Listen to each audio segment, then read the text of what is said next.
You know, it's almost like your birthday with a package from China, so let's go.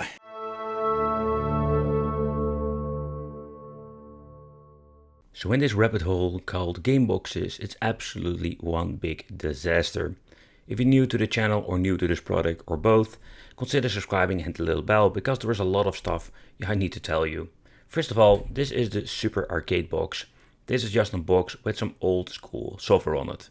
So it has the possibilities to play all the way up without any problems to PlayStation 1. Depending where you're finding it, because there are different ways to find it, some of them are releasing them in a very nice case and have the possibilities to play all the way up to PlayStation 1. Atomiswave is one of those systems that do struggle. But nevertheless, what you're actually going to get is not to forget the very cheap arcade box, game box system and the cheap controllers. That is an absolutely serious problem because these things are absolutely chemical. Having a lot of great old school classic games that will still run, but and also there are a couple of games on N64 that will struggle too. Nevertheless, what we're going to find in the inside is absolutely laughable. It's a very old Android box. That is also the reason why they're using Emulation 3.9. Nevertheless, in the inside we didn't find a lot of beefy specifications because actually this is just old school stuff they're reusing. But how about the specifications? It comes with an AimLogic S905, where the newer models already having the S905A4. Quad-core Airman Gore-Tex A53, Mali 450, runs on 750 MHz, 8GB of storage for the Android box itself that we're not going to use, and 64GB an SD card. Some they will even sell the 256GB SD cards and 1GB of RAM. But how will the result? Yeah, what are the results when it comes to games? Very simple, all the way up to PlayStation 1 we can play a lot of games without any hassle. N64 do have some problems, but when it comes to 60-bit platforms and you particularly like these old stuff, the arcade box is not bad at all. When you're looking at all of the different game boxes, this game box arcade thing is not even the best one out there. It's absolutely a rabbit hole. They have released over more than 100 different game boxes at least. And the arcade game box is one of those that was quite early in the beginning stage of these, let's say, Android boxes converted with Emulation. Oh, by the way, Emulation can just be downloaded for free if you want to make it yourself. But when you're looking at the inside, I must say that they stopped using, or at least this company stopped using these horrible cheap boxes. They were just Android boxes. No, they're getting yourself a very nice customized piece of equipment. What you're going to get is a custom box. It's just an Android box I think in a new case and with the arcade box logo on it. I don't know if they made it themselves or ripped it from someone else. That's something they do a lot nowadays. Nevertheless, what you're going to get is here an HDMI cable. Then we're going to get ourselves the manual. And the arcade box instruction manual does explain a lot of stuff. For example, how to set up. They did an amazing job with pictures and everything showing you how to set up new controllers.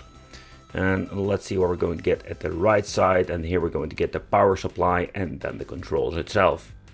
The power supply is just a basic one, nothing really fancy.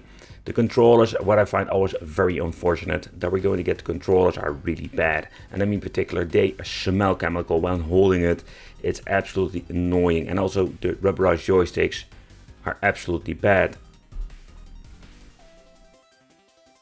I think they're just finding the cheapest controllers out there.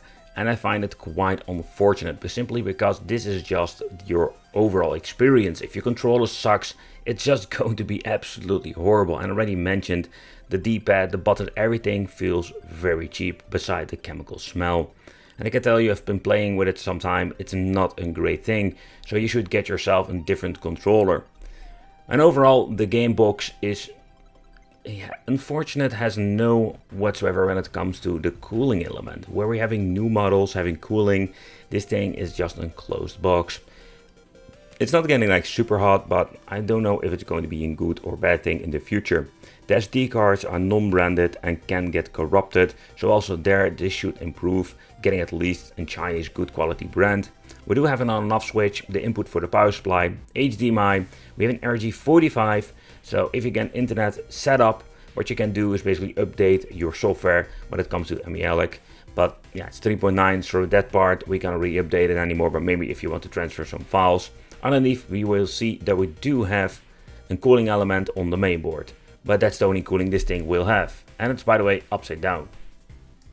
So when booted up, this is what we're going to get. Just the basic menu like with the Super Console X.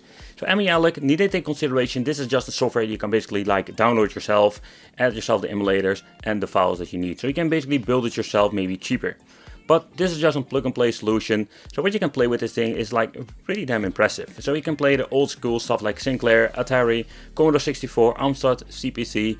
But there is also so much stuff you can play. Neo Geo, arcade. But what we're going to test out is the systems like Atomiswave, Sega Dreamcast, PlayStation Portable. This thing has so much to offer, but take consideration that some of the boxes are having like really old and low specs. So we will occur some issues when it comes to emulation performance, and of course, are some of the games even playable? Alright, so first let's try N64, because this is a system that had a lot of issues with these low power devices, like with the Super Console that we have tried here on the channel. But if you just want to play it on native resolution, no fancy upscaling, this will run just fine. But take consideration, a lot of games that are more demanding will not run very well or at all. Okay, so because of the low power chip, and it's not a good combination with the PP SSPP emulator. Games like Metal Slug, a two-dimensional game, will run just fine with some glitching, if you can live with it. But when you're going to get into the 3D, then we're going to get some issues. It's a little bit of a bummer in my opinion. But yeah, this is what you're going to get with most of these cheap boxes. Like I'm always saying, for the money, you can't complain. Okay, so next up, let's try some PlayStation 1. And I can say like most of these cheap boxes will run it pretty damn good.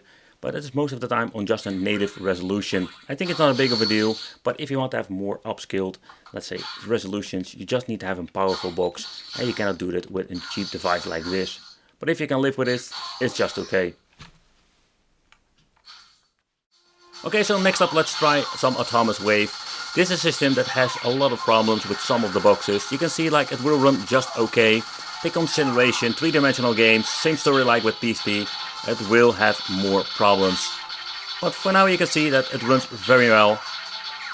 And when we're going to progress in the stage, you will see some hiccups here and there, because it's really demanding. But the performance is overall not bad when it comes to this game and this cheap box. I find it quite fascinating to see what they can crank out of this cheap box.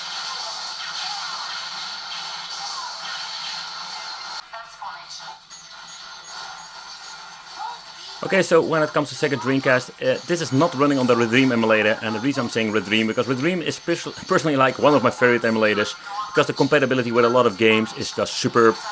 But it is not possible with this 3.9 MULEC. Still, the performance and overall is not bad at all. You can see this game runs very well, and a lot of other games will too. But of course, we always have like hiccups, glitches, stuff like that. But when you like just going to deep dive into the game library, or you're going to add yourself games to it. But is it still worth picking up? I think not really. Simply because there are so many better options out there with similar results, with similar, let's say, chipsets, but having just better controllers, and not even to forget better cases that are having better cooling, so your product will stay alive for a little bit longer, because these things are getting really hot sometimes. Thank you all for watching, consider subscribing, hit that little bell. Let me know in the comments what do you think of this, and it would be great to see you in the next video.